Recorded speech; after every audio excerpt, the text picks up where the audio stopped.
Begitu banyaknya request kepada admin Wuxia Indonesia untuk merilis daftar ranking dari para pendekar yang ada di novel-novel Jin Yong. Bukan hal yang mudah untuk dapat merilis sebuah ranking yang solid dan valid. Karena begitu banyak kompleksitas yang ada di dalamnya, tentunya tim Jin Yong dari Wuxia Indonesia berusaha sangat keras untuk dapat membuat sebuah ranking yang mana ini adalah buah pemikiran dari subjektivitas kami. Di masing-masing menuju ke arah objektivitas bersama secara tim.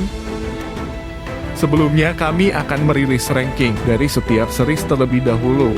Setelah kalian mendapat gambaran tentang masing-masing series, baru akan lanjut ke gambaran yang lebih besar. Sekarang kita akan mulai dari series Pendekar Pemanah Raja Wali.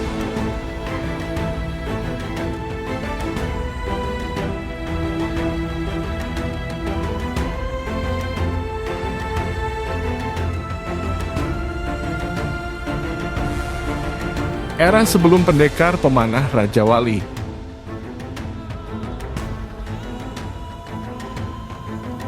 Masa sebelum series ini dimulai yaitu kelahiran protagonis utamanya, Kuo Qing. Peristiwa terbesar di era ini salah satunya adalah diadakannya turnamen di Gunung Huasan yang pertama, di mana peristiwa pertemuan dan pertandingan yang mempertemukan para pendekar hebat yang sedang memperebutkan kitab 9 bulan. Di mana berujung kepada kemunculan 5 orang pendekar terhebat yang diakui menjadi terbaik di dunia persilatan pada saat itu. Maka teman-teman mesti memahami terlebih dahulu situasi di dunia persilatan pada masa sebelum LOCH dimulai dari siapa saja sih jawara-jawarannya. Inilah 10 pendekar terbaik pada masa sebelum LOT dimulai berdasarkan bukti-bukti yang ada di novel. Shaolin sudah retreat dan menutup diri dari dunia persilatan sebelum peristiwa Huasan Lunjian pertama. Dikarenakan terjadinya krisis internal di dalam Shaolin, sehingga membuat Shaolin tidak ada kemunculannya di dalam novel. Pertama dan kedua Wang Chongyang dan Lin Chaoying. Tidak dapat dibantahkan lagi bahwa pada masa itu, mereka adalah pasangan spektakuler yang menempati posisi teratas. Posisi 1 dan 2. Mereka berdua saling bersaing ilmu untuk membuktikan siapa yang lebih unggul. Dalam novel, Lin Chaoying mampu mengalahkan Wang Chongyang setelah dia melakukan trik untuk mengelabui Wang Chongyang.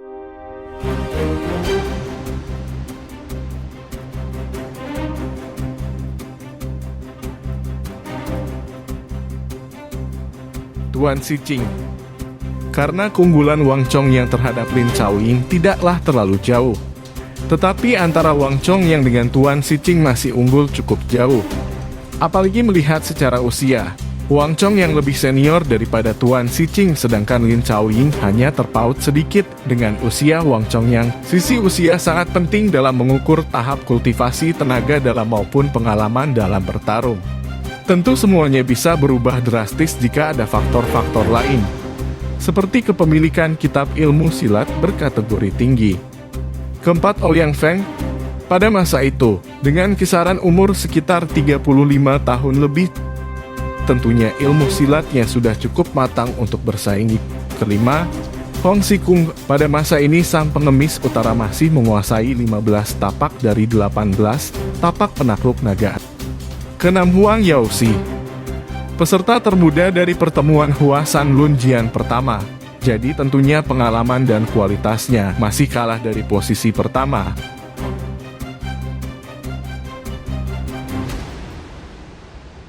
Ketujuh, Qiu Qianren.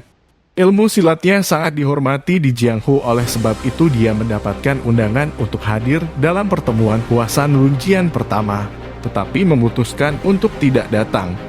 Menurut deskripsi dalam novel secara jelas dikatakan ilmu silatnya hampir setara dengan Four Grades.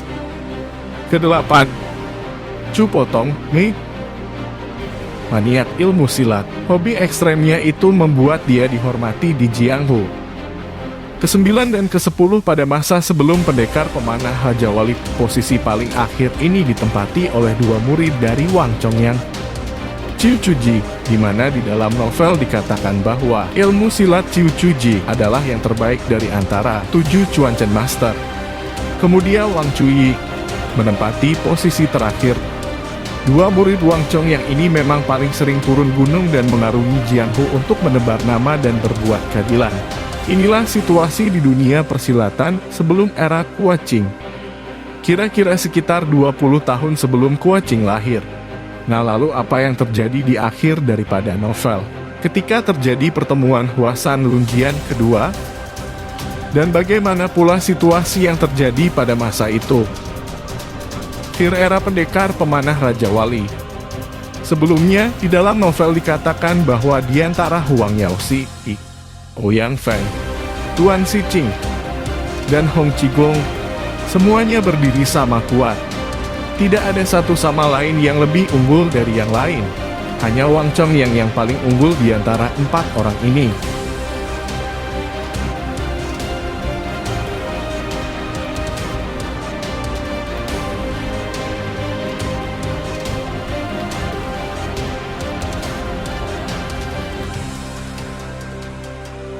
Artinya, setelah era Wang Chongyang dan Lin Chaoying, dunia persilatan menjadi milik mereka berempat. Mereka bahkan saling mengakui satu sama lain tentang kehebatan mereka masing-masing. Tidak ada satupun dari mereka ini yang berani arogan merasa dirinya lebih hebat. Selama 20 tahun, belum ada yang mampu menggoyahkan posisi mereka berempat. Tetapi setelah Kuo-Ching memulai petualangannya, semua berubah. Karena muncul pendekar-pendekar baru yang muncul. Perlu dicatat, keberadaan 10 besar kali ini tidak menampilkan beberapa pendekar yang tidak tampil dalam novel Pendekar Pemanah Raja Wali. Tapi mereka muncul dalam novel berikutnya. Ada para pendekar yang berada pada periode yang sama, tetapi mereka semua tidak tampil di dalam novel. Seperti Jinlun Fawang, Ngemo, Xiao Xiangqi, Hong Sun-Chi, atau penerus sekte makam kuno. Mari kita lihat perubahan yang terjadi pada peta kekuatan di dunia persilatan setelah era pendekar pemanah Raja Wali ini berakhir.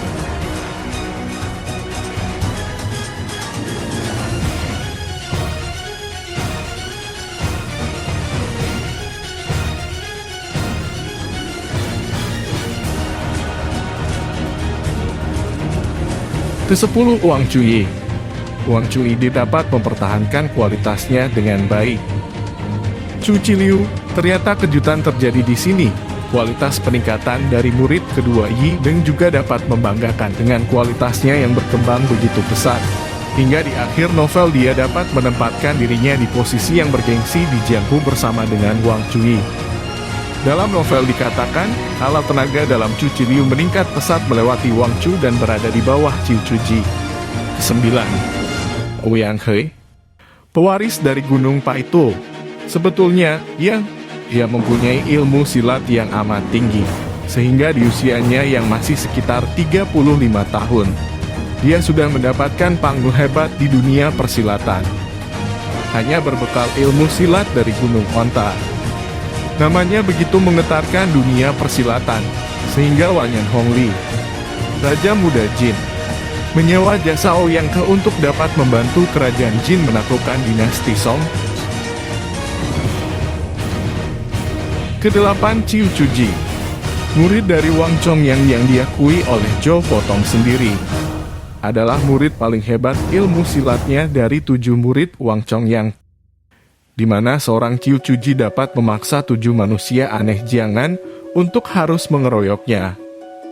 Ke-7 Huang Rong, putri tunggal dari si sesat timur, karakter paling pintar di seluruh Jin Yong Universe dengan berbekal tongkat pemukul anjing dan tentunya ilmu silat dari Pulau Persik, dapat membuat namanya begitu diperhitungkan di Jianghu. Selain itu dia juga menguasai tenaga dalam 9 bulan. Dalam novel dikatakan, dalam kitab 9 bulan, ada jurus itu. Huang Rong pernah menggunakan jurus itu untuk mengalahkan tetua Peng. Dari bukti ini membuktikan bahwa Huang Rong memang mempelajari 9 bulan. Ke-6 pasangan Chen Xuanfeng dan Mei Chaofeng, murid paling muda saat itu, dan paling dicintai oleh Huang Yaoxi, di mana mereka dengan cakar tulang putih 9 bulan dapat membuat kehebohan di dunia persilatan. hingga memaksa para master Chuan Chen mengeluarkan formasi 7 bintang. Sungguh impresif. Seandainya sang suami Chen Xuanfeng tidak meninggal, kemungkinan posisi ke-6 dan ke-7 akan menjadi milik mereka berdua. Kelima, Guo Jing, sang tokoh utama hanya berada di posisi kelima saja hingga di akhir novel. Tetapi dari antara 10 besar ini, Guo Jing adalah yang paling muda. Tapi dengan mempunyai kualitas ilmu silat yang berada di posisi puncak, maka Guo Jing mampu hampir mensejajarkan dirinya dengan mereka para top level. Hanya bicara masalah waktu saja untuk pada akhirnya Guo Jing dapat melewati para pendekar hebat lainnya. Sebab dari sisi kultivasi tenaga dalam dari 9 bulan, memang membutuhkan waktu. 9 bulan telah membuktikan sebuah ilmu silat yang sangat hebat sekali. Dan Guo Jing adalah satu-satunya orang yang mampu mempelajari 9 yin secara komplit. Tidak sebagian saja. Sehingga kualitas ilmu silatnya meningkat sedemikian hebatnya hanya dalam beberapa tahun saja.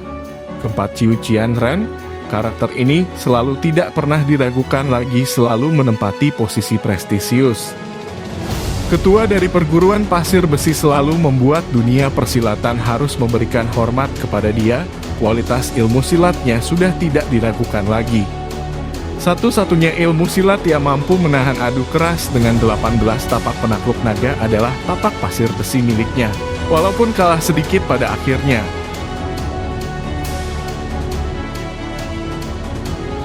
Belum lagi teknik meringankan tubuhnya, air palm skimming on water. Ketiga, Tuan Siqing yang sekarang bernama Yi Dengui dan Hong Qigung, mereka mengalami cedera dalam yang membuat mereka kehilangan banyak tenaga dalam walaupun mendapat bantuan dari teknik tenaga dalam 9 yin, membuat akhirnya mereka melorot di posisi ketiga. Mereka mempelajari 9 bulan, dan dengan bantuan dari ilmu pengobatan 9 bulan, membuat mereka tetap dapat masuk ke dalam posisi 3 besar. Jika tidak, mereka akan langsung terlempar keluar dari jajaran pesilat top di era pendekar pemanah Raja Wali. Huang Youxi, nama yang sudah tidak perlu diragukan lagi, yang menguasai berbagai teknik. Dari sastra, musik, arsitektur, pengobatan, ilmu silat, formasi tempur, dia juga mampu menciptakan ilmu silat. Tidak heran posisi dia langsung meloncat di posisi kedua, apalagi setelah kedua rivalnya cedera berat. Chu Potong menemaninya di posisi itu. Dengan berbekal 9 melejit begitu cepatnya. Efek dari 9 yin memang begitu hebat dalam melakukan peningkatan tenaga dalam, sehingga dapat menghantarkan Chu Potong bersanding dengan Huang Youxi di posisi kedua. Pertama, Ouyang Feng. Sebuah kecelakaan terjadi pada Ouyang Feng. Dicelakakan oleh Huang Rong dengan mempelajari ilmu 9 yin yang dibalik. Tetapi justru 9 yin terbalik inilah yang dapat mengoptimalkan ilmu silatnya dan tentunya tenaga dalamnya. Pada akhirnya di pertemuan di Gunung Huasan kedua berakhir dengan kemenangan seorang Ouyang Feng. Dari sini kita sudah melihat list dari era sebelum dan akhir era pendekar pemanah Raja Wali. Dalam 20 tahun terjadi sebuah pergeseran. Lalu jika kita mencermati lebih detail lagi, sebetulnya pada posisi kelima dan keenam ada selisih kualitas yang sangat besar. Kualitas Guo Jing sangatlah hebat dibanding Mei Chao Feng, dan di antara posisi ke-6 dan 7 dan 8 juga ada selisih kekuatan yang sangat besar. Karena Qiu Chuji tidak mampu melawan Mei Chao Feng seorang diri.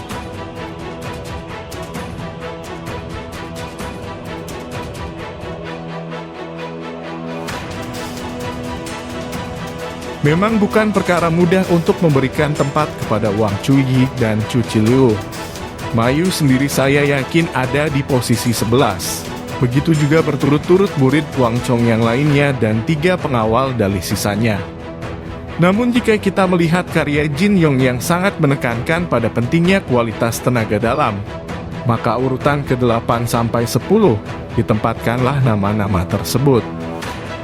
Kesimpulan terlihat bahwa dunia persilatan selalu dinamis, akan selalu terjadi pergeseran dan perubahan dari para pendekar yang bercokol di dalamnya. Sehingga nanti saat era kembalinya pendekar pemanah Raja Wali tentu akan terjadi sebuah perubahan yang menarik lagi. Lalu seperti apa perubahan tersebut? Nantikan di video kami selanjutnya. Jangan lupa like dan subscribe video kami, agar kami dapat membuat ulasan-ulasan menarik lainnya. Terima kasih.